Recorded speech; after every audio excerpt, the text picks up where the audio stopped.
Thank you po. Ay, tsaka doon pala sa nabanggit ko earlier regarding age. We did not implement it pala this year. Okay, my bad. So it's still 21 years old. The player must turn 21 within the year to be uh, eligible for the draft.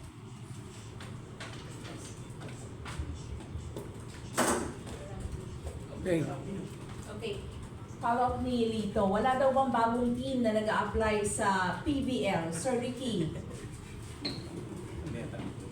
There are actually a couple of teams that have signified the intention to put up a team and join the PBL. But, you know, I mean, kasi 12 teams is just right. The teams are there, but the sponsors are there to get exposure for their company. You know. We've looked at it and we said if there are 12 teams, every team will play at least one game a week. Right? If we have more than 12 teams, there will be weeks where some teams won't have games. So which will defeat the purpose of these companies coming in to play the PBL. So we really limited the number of teams to 12 now. The others will have to wait in case some teams that are currently in the roster will decide to withdraw. Then there's an opening for them to come in. Okay, good morning, Gab Peras, Sports Corner PH. Two questions. Una, considering nga na of course a huge chunk of the elite talents na makukuha natin sa PBL draft this coming Sunday, ano expectations nyo from your end? Kasi alam naman natin, all the teams are scouting, are finding those na mapipili nga dito sa ating paparapit na draft. Ano ang expectations nyo? Serious expectations. Well, you know, when we had the combine, there were a lot of team managers, team coaches, and the coaches, assistant coaches, they were all there observing and looking at all the players that were competing in the combine. So I'm sure all of them have already decided which players they want to pick for the draft, and they're also speculating that they won't be able to get the ones that they want really, because it depends on the ranking on the draft. So we're expecting these teams to really look at the good players, the better players that will fit their team based on the team's requirements. Kasi may mga ng center, pero this particular team doesn't really need a center, so we'll have to look for another player that will fit what the team lacks. So we expect this draft on Sunday to be really interesting. And lastly, pag nakikita natin yung attendance record natin, especially yung the last finals ng PBL na ginanap sa MOA, laging chart draw over tuloy-tuloy ba ang efforts natin sa PBL to encourage all the fans from different teams na pumunta sa mga venues, and of course para makaroon ng mas malaking attendance numbers, considering nga of course volleyball is the second most popular sport in the country today. Thank you. Well, you know, the fans of volleyball really enjoy watching the game. It's a different excitement that the games bring in.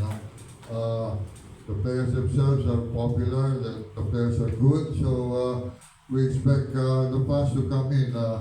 We really are trying to get the bigger venues for our games, but unfortunately they're not always available. So we have to make do with what's available to us. But we're really interested, and we're really trying to entice fans to come in and watch the games live. You know, it's different when you watch the games live, you know, and then on TV. On TV you see the games, it's interesting, it's nice to watch. But when you're there on the venue itself, on the Coliseum itself, you really feel the passion, the excitement there because of all the screaming and the cheering for the different teams. So the more people that come to watch the games live, the more people in the future they will continue to come, because they will see the difference between watching the games live and watching it on TV. So we encourage really fans to come in and watch the games live.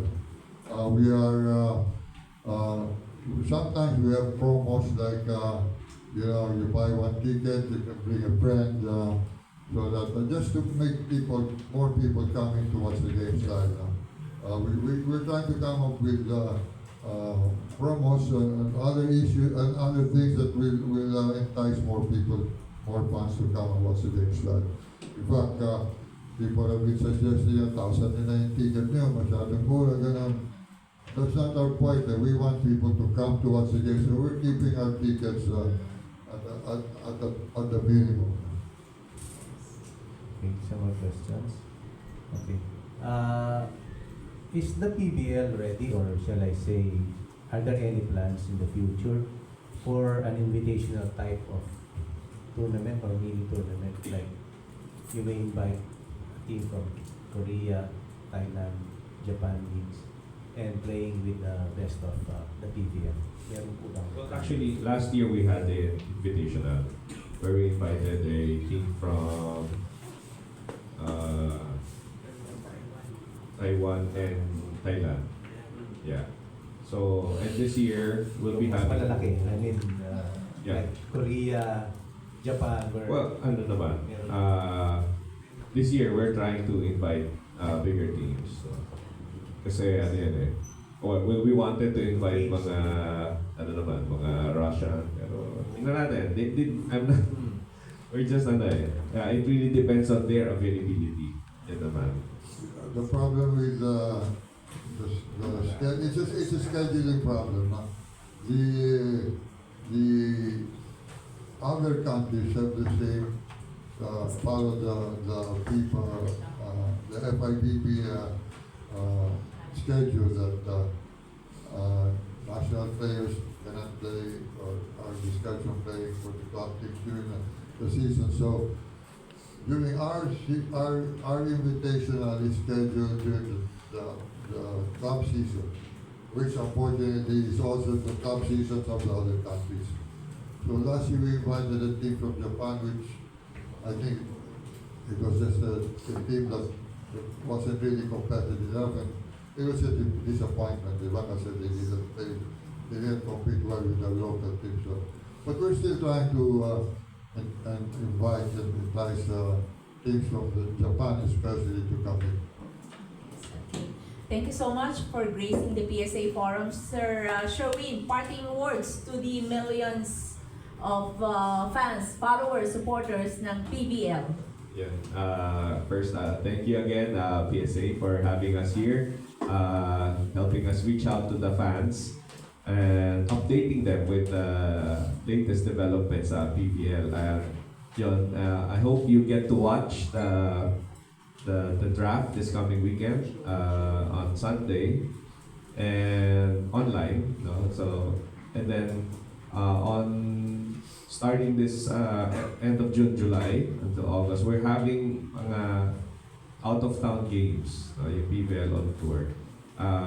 These games are our way to reach out to the provinces and hopefully promote the league more sa probinsya and more fans na maabot namin. So again, thank you very much and we hope to see you. Yes, additional PBL President Ricky Palou, please. Well, first of all, to the fans that love watching volleyball, we urge you and we encourage you to come and watch the games live if possible. If it's not possible, at least watch the games on television. We're sure and we guarantee you will enjoy the games. And secondly, we'd really I'd like really to express again our thanks to the PSA Forum for inviting us to this forum. Like I've always said, you're really big partners for us, and not only for us, for sports in particular. You bring the events to the people. You show them the results of the games, and this really encourages more interest in people to follow sports. So thank you very much for all your efforts, and we hope you will continue to help develop sports in the country. Thank you very much, sirs. More power to Premier Volleyball League. This has been your PSA Sports Forum. God bless everyone.